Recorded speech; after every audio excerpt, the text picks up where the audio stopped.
A very good afternoon to all of you. तो आज का जो हमारा टॉपिक है वो है बस्ती की निरुक्ति और सम्यक योग अयोग अतियोग ऑफ निरूह बस्ती। तो सबसे पहले हम बात करते हैं निरुक्ति ऑफ बस्तीकरम।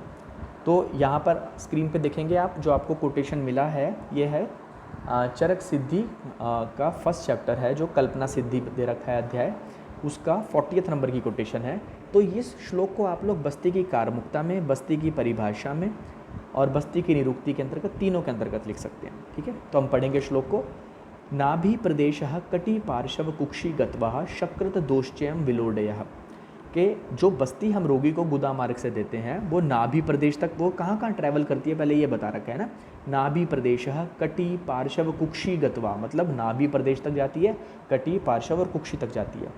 शक्रतः दोषचयम विलोडय, मल के साथ मिली हुई वो बस्ती वहाँ पे उपस्थित दोषों के साथ अच्छी प्रकार मिल जाती है, विलोडन कर देती है ना, दोषों का आपस में सबका विलोडन कर देती है।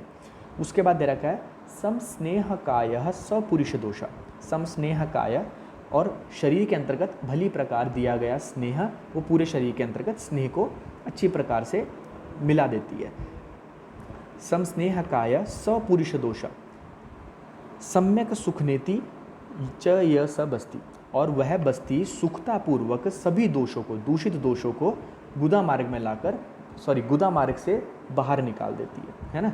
तो यहाँ पर ये याद रखना है कि जो हमारी बस्ती कर्म है निरूह बस्ती, उसका एक मुहूर्त काल है प्रत्यगमन।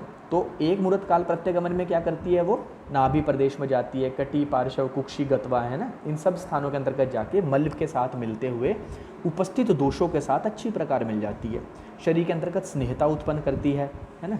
और फिर क्या करती है, पुरुष के अंतर्गत उन दोषों को लाकर और गुदा मार्ग से बाहर निकाल देती है, और गुदा मार्ग से मतलब दोषों को बाहर निकाल देती है। इसको बस्ती कर्म कहा गया है। तो ये श्लोक बहुत इंपॉर्टेंट है, आपको याद रखना है। नाभि प्रदेश कटी पार्श्व कुक्षी गत्वा शक्रत दोषचय विलोडय समस्नेह काय सपुरुष दोषा सम्यक सुखनेति च य स बस्ती।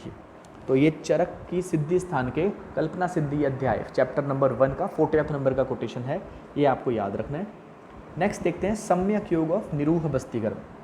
तो सम्यक योग ऑफ निरूह बस्तीकर्म किसको बोलेंगे, कि जो बस्ती सुखपूर्वक बाहर आ जाती है बिना किसी कॉम्प्लिकेशन को करे हुए, है ना, उसको बोलेंगे हम सम्यक योग।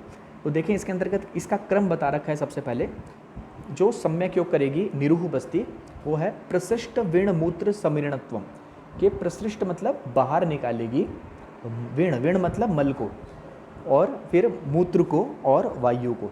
तो प्रशिष्ट विण मूत्र समीरणत्वम के क्रम के अनुसार सबसे पहले मल को निकालेगी, फिर मूत्र को और फिर वायु को बाहर निकालेगी।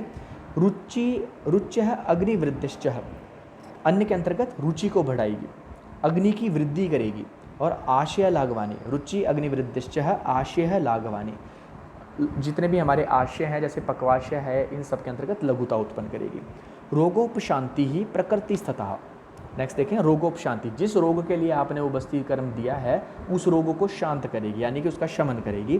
प्रकृति स्थितः, प्रकृति स्थितः मतलब कि आपके स्वस्थ को मेंटेन करने के लिए वो बस्ती कर्म कार्य करेगा। च बलम च तत् स्यात् सुनिरूह लिंगम, और शरीर के अंतर्गत बल को बनाएगी। ठीक है, तो दोबारा हम लोग एक बार ये श्लोक पढ़ लेते हैं। प्रशिष्ट वेणमूत्र समीरणत्वम रुच्य अग्निवृद्धिश्च आशय लाघवानि रोगोपशांति प्रकृति ततः च बलम च ततः स्यात् सुनिरूह लिंगम।